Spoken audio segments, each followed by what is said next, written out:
बाक्सानि मायंफारा बाथौसालियाव खुंगा 30थि नैथि मंगलबार गोथार बाथौ सान फालिनो बे समाव आबुङै साखाफारा जादों।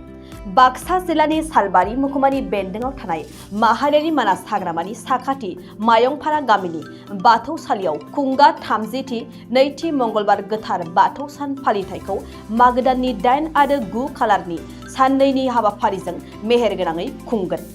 दिनै बेनिनो मागो दाननि 8 अक्ट' समबार बाराय आरो नैथि मंगलबार गोथार बाथौ सान फालिथायजों लोब्बा लाखिनानै गिबि सानाव गामिनि गासै रायजो राजाफ्रा जयै गेलेनाय बादायलायनायफोरखौबो लानाय जादों। बेनि उनाव गाबोन फुंनिफ्रायनो नैथि मंगलबार गोथार बाथौ सान फालिनाय जागोन। हाबाफारि बादियै फुंनिफ्रायनो बाथौ थानसालियाव आरज मेथाइ रोजाबनाय जागोन होननानै मायंफारा गामिनि बाथौ मन्दिरनि आसारि अनिन्द्र बसुमतारिया खौरांगिरिनि गेजेरजों फोरमायथिदों। गाबोन नैथि मंगलबाराव दुलाराय बाथौ गौथुमनि बानजायनायाव समायना रमायना महरै नैथि मंगलबारखौ मेहेरगोनाङै खुंफुंनो आखायाव लादों। बे समाव जोङो बानजाय आफादनि नेहाथारि बिथांनाव जों माखासे खोथा मिथिनानै लागोन। बे समाव जोङो बाथौनि आसारि बिथांनाव जों बेनि सोमोन्दै 30थि गायसनथाय नैथि मंगलबार बा गोथार बाथौ साननैनि हाबाफारिजों दिनै गिबि सान हिसाबै माखासे गेलेमु आयदाफोर लानाय जादों। बेजों लोगोसे गाबोननिफ्राय नैथि मंगलबारनि हाबाफारि बा बाथौ गोथार सान बेनि सोमोन्दै जों मिथिना लागोन।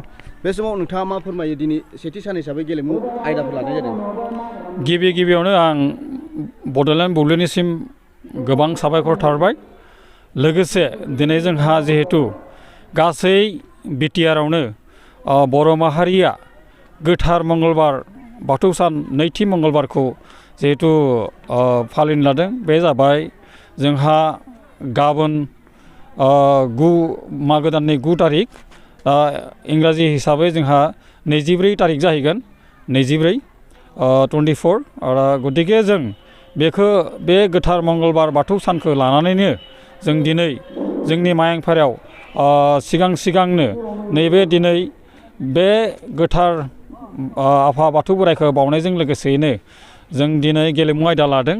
दिनै सिगांनो बे गेलेमु आयदायाव जोंहा गोबां दङ आयदा, जेनेकुवा जोंहा गथ' गथायनि खारनाय, 100 मिटार खारनाय, 200 मिटार खारनाय, जों सेंग्रा सिख्ला बोराय बेन्थ गासैबो बेहाय बाहागो लागोन। दिनै दिरुं बोनाय, सेंग्रा सिख्लानि दिरुं बोनाय आरो जोंहा बोराय बुरैनि दिरुं बोनाय दं, हांसो खेला दं आरो जों गय दुनायखं बोनाय दं।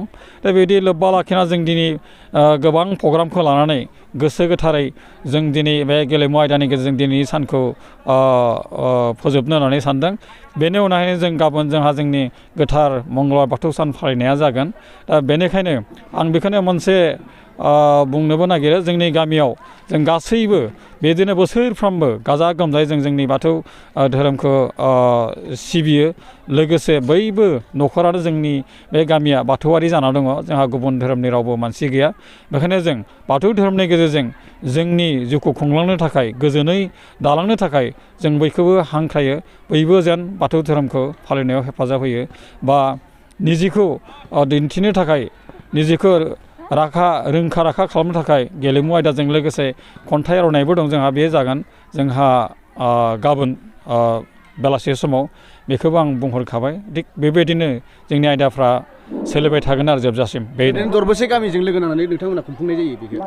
जोंनिया दरबैसेजों खोथा गैया। जों बोसोरफ्रोमबो मेजर जों मायंफारा प्रपार मायंफारा गामियानो बेखौ जों खुङो। जों माने गुबुन गामिनि जों हेफाजाब लाया आरो जों मायंफारा गामियानो बेखौ खुंनाय जायो। बान्था महरै मा ओरैनो गेलेमुफोरनि थाखाय दङ? बान्था महरैथ' मोजां जों जेनेबा मोजां जों बान्थाखौनो होयो। जेरैहाय हमना ला जोंहा कुकारफोर थायो बा बिदिनो जेनेबा जोंहा जेनेकुवा जगफोर थायो।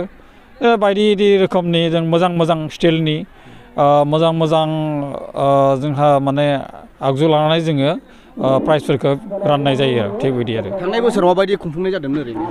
थांनाय बोसोरावथ' जोबोद मोजां जादों। थांनाय बोसोरनि बाथ्राखौ रायखांनांगौब्ला जोंहा माने बुंनानै बुंस'नो हाया।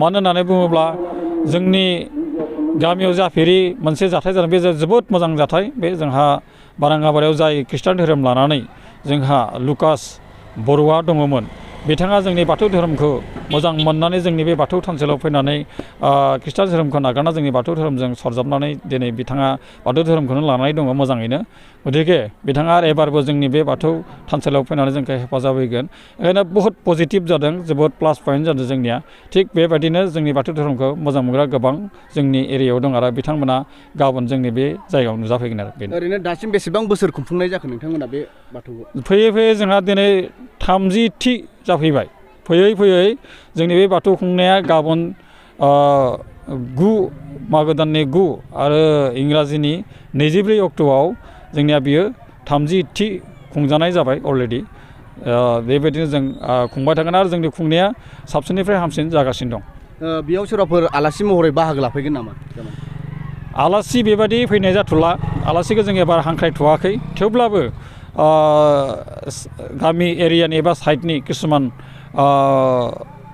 बुंथिगिरि बा दैदेनगिरि बेबायदि मानसिफ्रा गाव गावनो नुजाफैखागोन आरो अलरेडि मोनाबिलि समाव सोरबाफोर हारिमु बेखेवगिरि बा माबाफोर रोजाबगिरि मेथाइफोर फैगोन नामा जोङो मोनाबिलिनि हारिमु आयदाखौ जों गामिनि आफादगिरि बा नेहाथारनि गेजेरजों बेखेवनो लादों जों गुबुन बेबायदि लेंहरनाय जायाखै जोंहा मोनाबिलि हारिमु आयदाजों लोगोसे जोंहा बेयावनो बान्था राननाय हाबाफारिबो एसे सावरायनाय जागोन साननि समाव आर'ज लानाय जादों नामा साननि समाव जोंहा फुं टाइमाव जोंहा माइनाव बरायनाय आयदाजों लोगोसे जोङो मथा मथि 10 रिंगानिफ्राय जोङो आर'जनि गेजेरजों जोङो मथा मथि 12 रिंगायालागै जों बाथौ थानसालियाव आर'ज गाबनो जों थांखि लानाय जादों ओरैनो आर'ज हान्जाखौ बबेनिफ्राय लाबोनाय जादों आर'ज हान्जाया जोंनिया सालबारि आनसलिकनिफ्राय फैगोन अलरेडि बेखौ जोंहा थिग खालामनाय जाखाबाय बे आरो नोंगौ बिथाङा माखासे खोथा फोरमायना होबाय 30थि गायसननाय सान गोथार नैथि मंगलबार मायंपारा